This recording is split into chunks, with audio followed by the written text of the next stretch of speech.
Good morning, afternoon, and evening, and welcome to the Climate Cafe Multi-Faith. Today we're going to be talking with Jamie Trammell, who is the chair of the Environmental Science and Policy Program at Southern Oregon University. So he is interested in and has expertise in what's called scenario planning and modeling. So basically taking a look at landscapes and the ecology of landscapes, which includes people and the work of people, as well as plants, animals, and all that kind of diversity, and mapping out, modeling out, what is it looking like? What could it look like? And those scenarios in particular when it comes to climate change. What choices do we have ahead of us, both in terms of mitigating climate change, saving what we can, and taking steps to avert the problems that can be made worse with continued environmental degradation. So really glad to have Jamie here. COP27 is coming. It's nice to get a sense of the state of the planet, as well as the thinking in scientific circles, where we can go, what we can do, and where we are. So, Jamie, welcome. Thanks, Rashenda, and good morning and good afternoon to everyone. Yeah, I really appreciate you tuning in, and hopefully I can share just a little bit of what's been happening sort of in the science realm and how we're looking at these newer policies that have come out. And maybe give you a little bit of a vision of hope, because I think we're all going to need a good dose of that as we go into COP27. Is some hope that we'll have some solutions, that we'll have some pathways out. Yeah, I'm the chair of environmental science, policy, and sustainability here at Southern Oregon University. I've been here 6 years. Before that, I was in University of Alaska in Anchorage for 5 years, and I'm what we call a landscape ecologist, which means I can't make up my mind if I'm a ecologist or a geographer, but I like all of it, and I really like how it plays out on big landscapes, and that makes me really study hard climate, because that drives a lot of it, and so that's what I come to you as somebody who looks at climate from very much an applied sense, and as Rashenda mentioned, I come at you from a scenario planning perspective too, because I'm an eternal optimist, and I know that we can figure out ways out.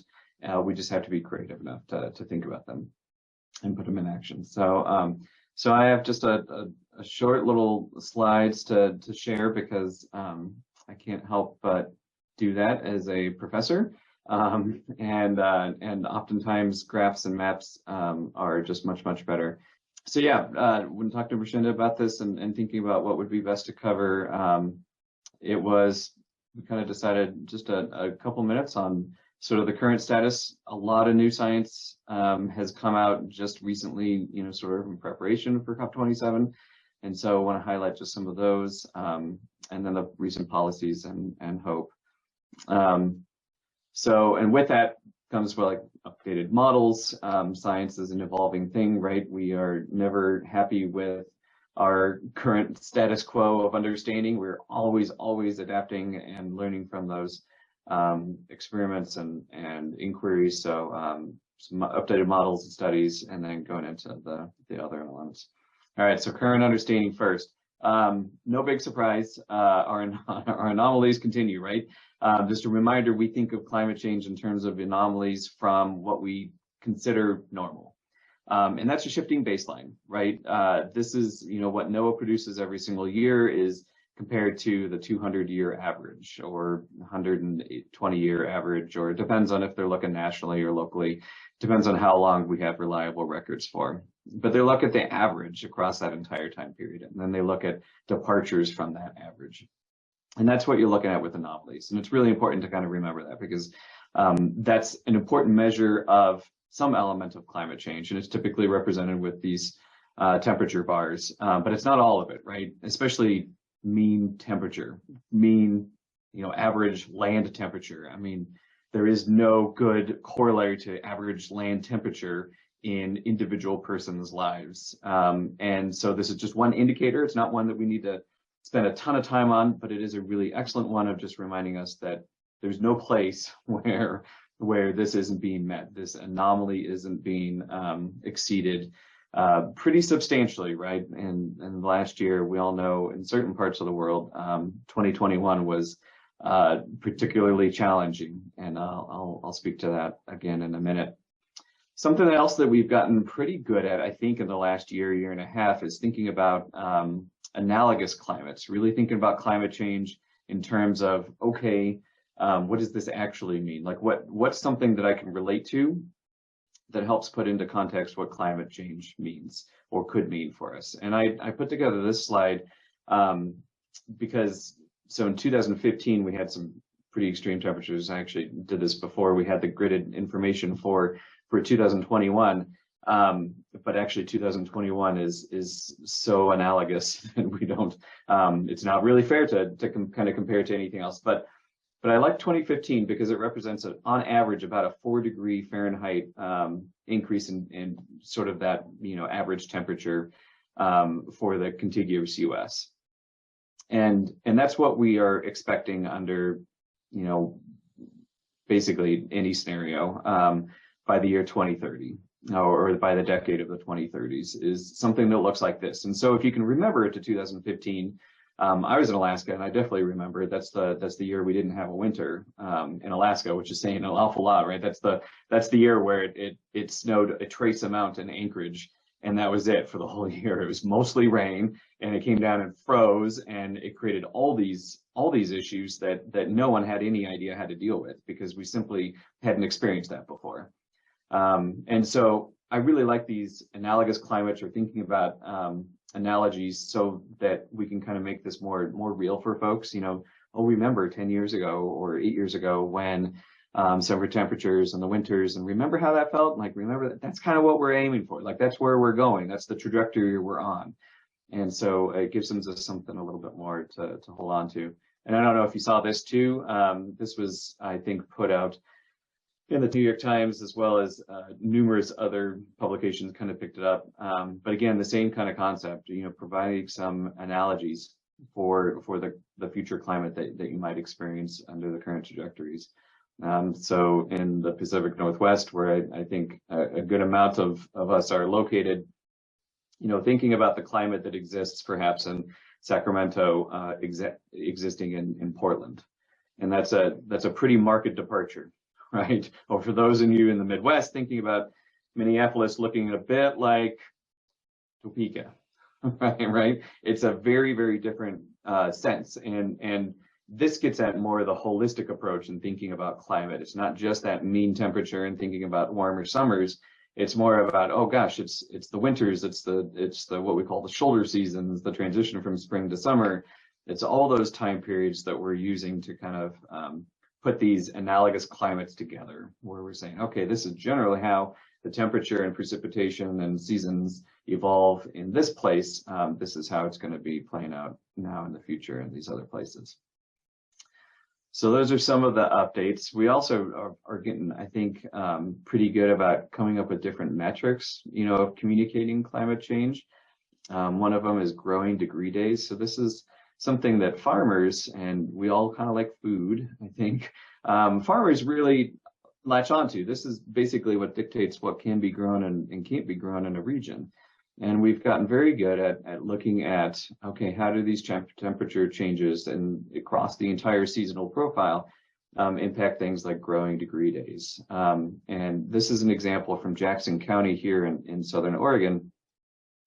And the baseline suggested something of like 70 days worth of growing season. That's sort of how, and if you're not from Southern Oregon, there's a good chance maybe you've heard of Harry and David pears and apples. And Harry and David is one of the longest lasting, orchards or conglomerate of orchards here in Southern Oregon. They've established this business model based on approximately 70 days of growing days. That's the growing season.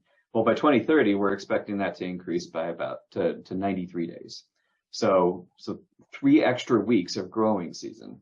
That's a pretty significant shift in just a decade and a half from now. By 2060, we're expecting something like 104 to 120 days of growing season. So almost a doubling of the growing season. So you imagine that starts to have, what does that mean for snow? What does that mean for available water? Because we all know that water is a fixed thing, and water doesn't just magically appear when you all of a sudden have more opportunity to grow things. It's not going to be there. And so thinking about things like Harry and David, where they've got these orchards that have been here 100 years or longer, and how does that translate into having 3 extra weeks of growing season? Are we going to get more pears? Well, that'd be lovely, but probably not.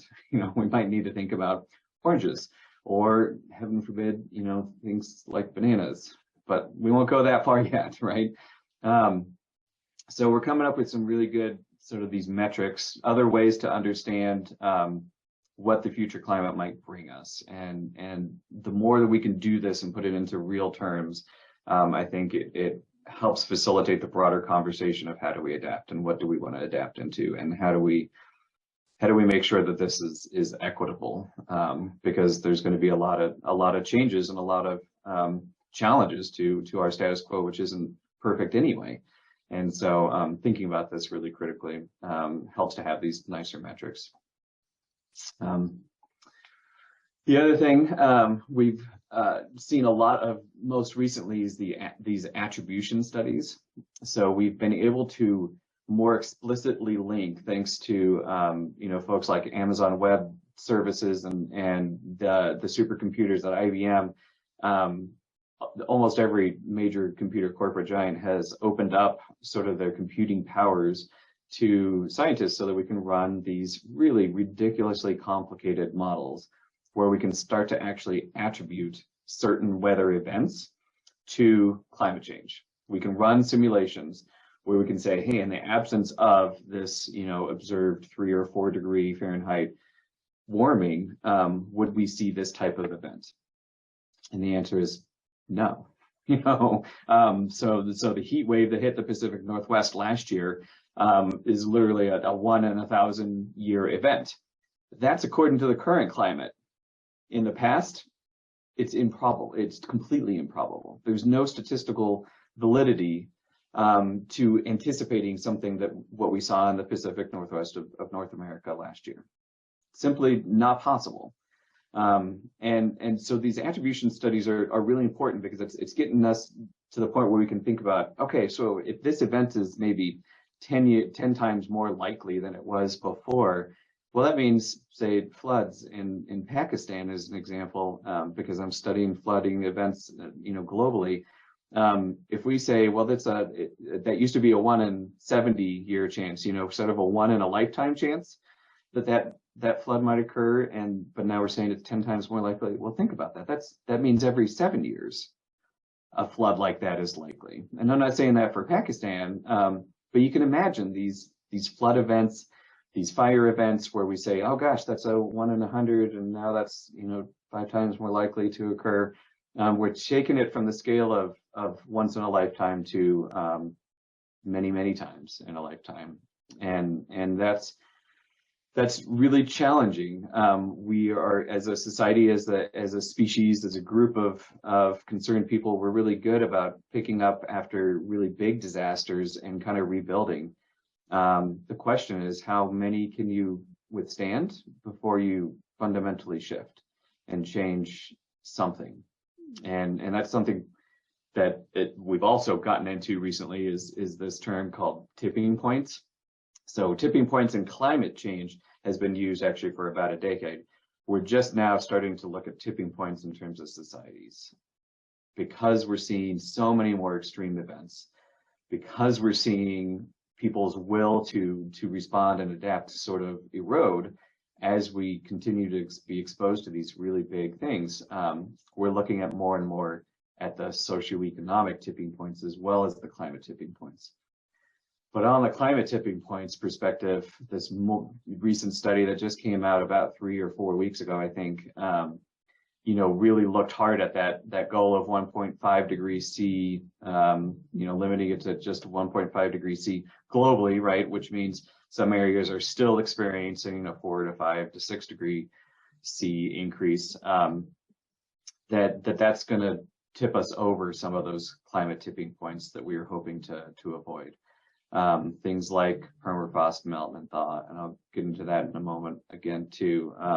But the coral reefs in Australia, the Antarctic ice sheet, the recent study from Greenland, where we're saying, oh my gosh, just Greenland alone can contribute over a meter of sea level rise, and that doesn't include sort of all the other sea ice that exists. So we've gotten pretty, a lot better at sort of identifying when and how those tipping points might be crossed. And they're called tipping points because you cross a threshold of which you can't go back. It's a relatively abrupt threshold, like a melting of a ice sheet, or in the case of permafrost, this is what's called an ice lens, losing that frozen soil. And you can imagine, looking and thinking about the anomalies and the overall global temperature increasing, it'd be really hard to reform that ice. So what happens to all that soil and all that land above it? What happens to the soil and land around it? And when you think about most of so about 65, 70 degrees north, latitude north, is covered with permafrost. Most of that land has permafrost underneath it, because we're still in an ice age. When you start thinking about the scale and magnitude of that melting, of all this ice in the ground melting, has dramatic consequences for the physical landscape. It has dramatic consequences for where water is. It's no longer frozen, which means it's in the atmosphere and it's in the ocean and in the rivers, which temporarily is a really good thing. But anytime you add more water to the ocean, it does some really interesting things, right? Like it comes out as more intense rainfall and whatnot. And so we're just contributing to this positive feedback. Not the least of the which too, permafrost, I'm sure you've heard, is basically frozen wetlands from pre-ice age time. And wetlands are anaerobic environments, meaning they trap an awful lot of carbon and they trap an awful lot of methane, and they hold it. And when they froze, they just froze all that carbon and that methane in there, that carbon dioxide and methane in the actual soil water kind of frozen matrix. So not only are we going to release that as water, but that we're going to release all those gases, and that's a tipping point that can't be restored under the climate that we're going into. Speaking of Alaska, because I can't help but bring up Alaska examples, the storm that we just witnessed this last weekend, that is the most intense storm ever recorded for the Bering Sea. Again, one of those things that would be completely impossible in prior climates. We're now seeing our bars of measuring extreme just being raised and raised and raised and raised. This was a massive storm, a massive event, and this only happens because there's that much more energy, i.e. that much more heat in the ocean, especially in the Bering Sea, where we traditionally have sea ice covering most of this area. And when it's not allowed to completely reform, we absorb all that energy and the ocean's warmer, and it produces these gigantic storms that unfortunately hammered a lot of villages that I've been out to, right? These are really small villages. They're on the forefront of climate change regardless, because as the permafrost melts, their villages slump into the ocean, and now they're getting the double whammy of these intense storms coming and giving them 4, 5, 6, 7 foot storm surges that, there's just not enough infrastructure to stop that. So many relocated folks this last weekend along the western shores of Alaska. It's pretty crazy. And then of course we had Hurricane Fiona and Typhoon Hamadol in Japan. I mean, there's these examples almost daily of really, really big storm events that simply wouldn't be possible without a warmer climate. So the last thing I'll say on the science is this World Meteorological Organization produced a report just recently too, kind of linking the climate disasters. And this is what Rashinda first reached out to me. She says, man, it sure seems like climate's starting to touch just everyone. It's no longer just the low-lying Pacific Islanders. It's no longer the developing nations. It's literally everyone. Because I mean, we had France go through their extreme heat wave this summer. And absolutely, this World Meteorological Organization says that and documents it very, very well that We've seen just tremendous costs incurred globally because of these events. That there's this 48% chance that it will continue to rise, and 93% chance that the 1 in 5 next years will experience these extreme heats that have been contributing to these $200 million a day kind of climate responses. And so they called for very extreme, climate pledges that definitely put the policies that I'm going to cover in a second sort of into context, right? But that we really need to get much more serious about these pledges if we hope to curb any of it.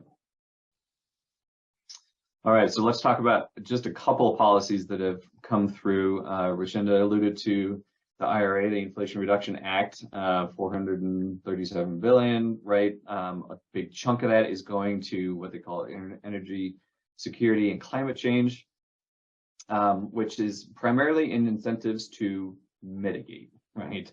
To just reduce at the personal level, really, the amount of carbon liberated into the atmosphere. And this is through EV, enhanced EV incentives, chunks of money so people can replace AC or heating with heat pumps, photovoltaic kind of back to 30% subsidies, those kinds of things, right? It's not a lot in terms of formal acknowledgement of capping things. It's more in that incentive kind of strategy, and that's why it was called the Inflation Reduction, because it was really to cut costs at the individual consumer kind of level. It had the Affordable Care Act extension, but it also had this Western Drought Resiliency, which is a small little chunk of it. But those of you who aren't in the Western U.S. may not know that the Colorado River is simply unsustainable, and it delivers water to I think it's 40 million, if not 50 million people, plus supports the nation's winter vegetables. Basically 3/4 of the nation's winter vegetables are grown in the Imperial Valley, Southern California. And all of that has been running about half of what it has historically run at. And so there's just a little bit to finally fund the Secretary of Interior to go in and actually come up with a strategic plan to move forward. So that's more of the adaptation side, right? Not really in the mitigation, but we had a little bit of both. And that's all we know about the Inflation Reduction Act right now. The details have been very, very slow. I know from an academic perspective, I've been approached by several industry folks saying, hey, let's get some students trained up on how to do these HVAC systems and these heat pumps and capitalize on this money. So it's catching the attention of industry, but we'll see kind of, where it goes. The other policy I want to highlight, which may be a little bit more, I don't know if we've forgotten about it because it's not in the news as much anymore, but boy, this drives an awful lot of what I do as a landscape ecologist, or have been interested in the last year and a half, is this executive order that came in, I think on the first or the second day President Biden was in office, called Tackling the Crisis at Home and Abroad. I don't know if you've read this, but there's an awful lot of good language, mostly language, not real actions. But it's developing the approach that's absolutely necessary and what scientists have been calling for an awful long time. It's coordinated. So there's so many task forces created with this executive order to really ensure that the communication coordination happens across Department of Commerce, Department of Interior, Department of Defense, all agencies literally have a seat at this table, because it's just that acknowledgement that climate change is everything.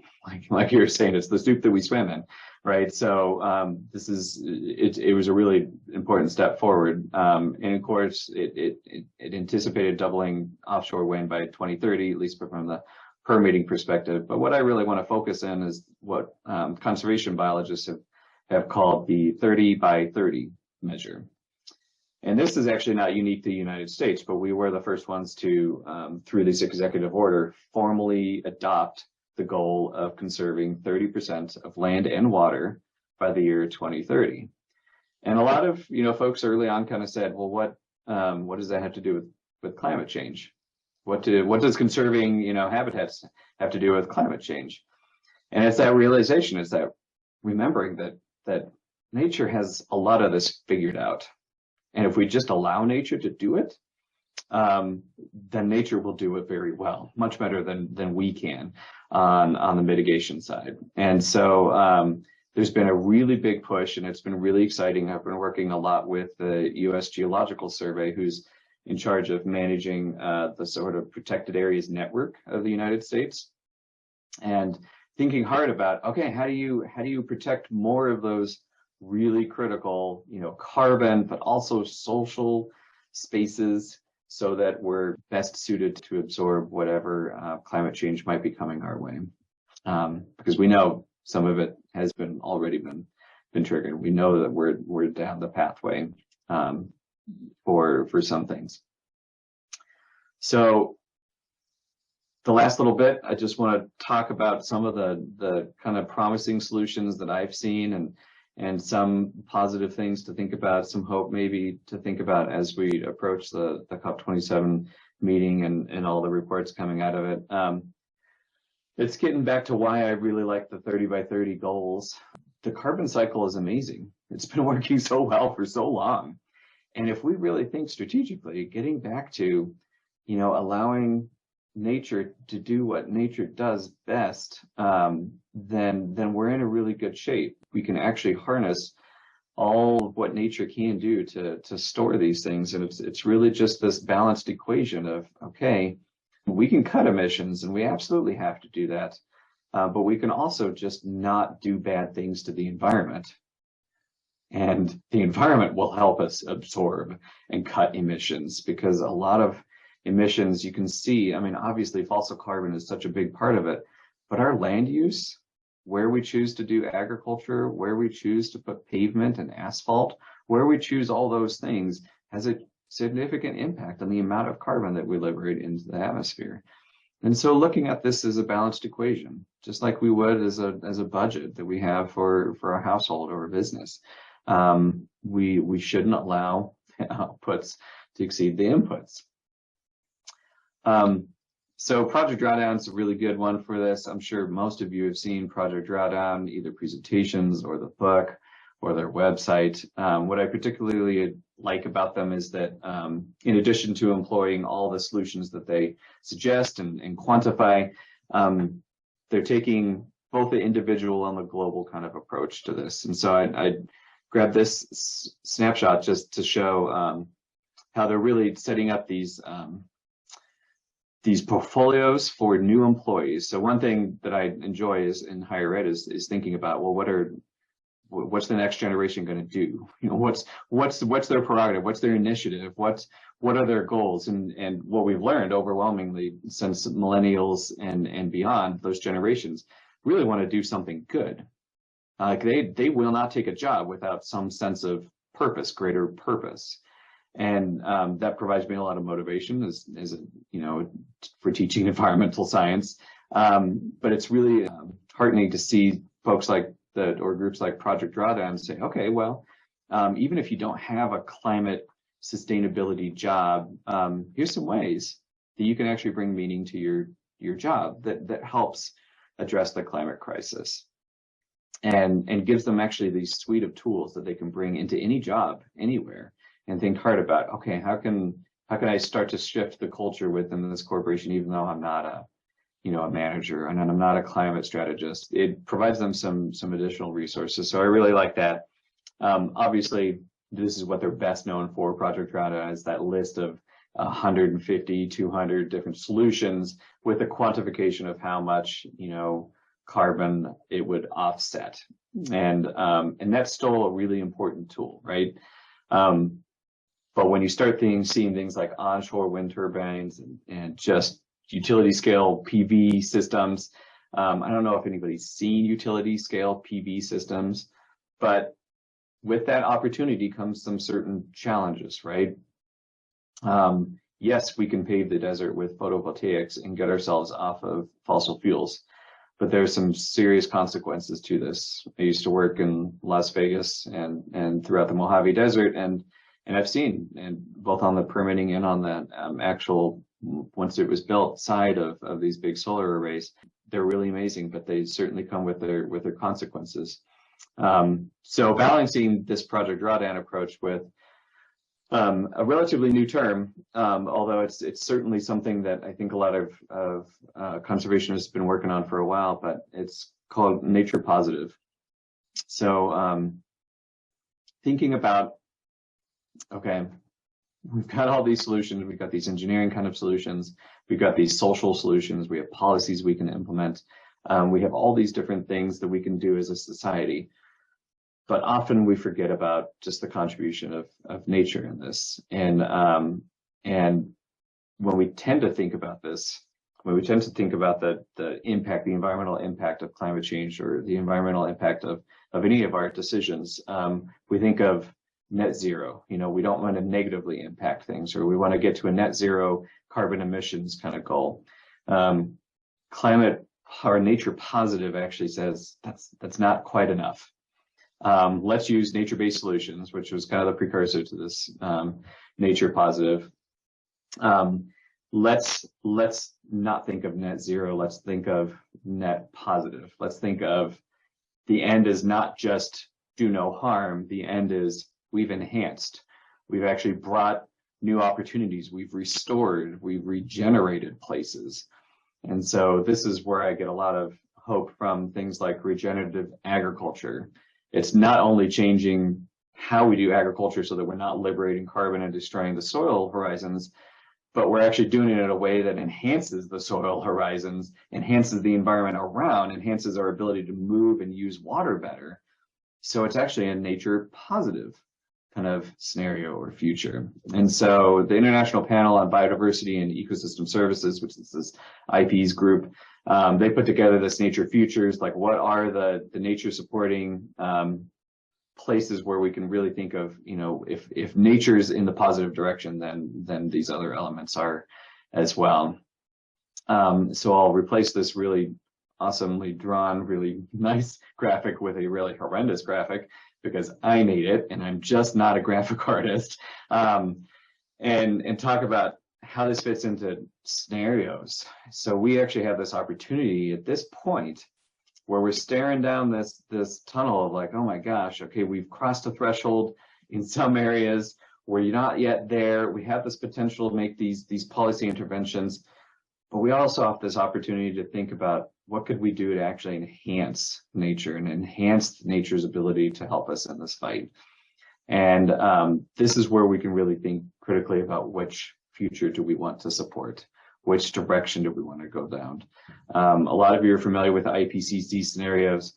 Think about those, but with people and nature embedded within them, not just a top-down climate-driven sort of thing, but hey, people in the Central Valley of California are coming together to boldly envision a different future where all of that prime agricultural land is restored. And with that comes water and storage of carbon and resilience to flooding on the Sacramento River and all the things that come with a functioning, intact natural ecosystem. And so we call this envisioning a future options redundant, or future redundant options, thinking about how do we get to that desired outcome across a whole suite of different scenarios, a whole suite of different stressors, a whole suite of different pressures, socially and environmentally. How do we get to that desired outcome so that we're ready, we're available, we're resilient? So with that, I'll end my talking, open it up to questions, and hopefully that was helpful.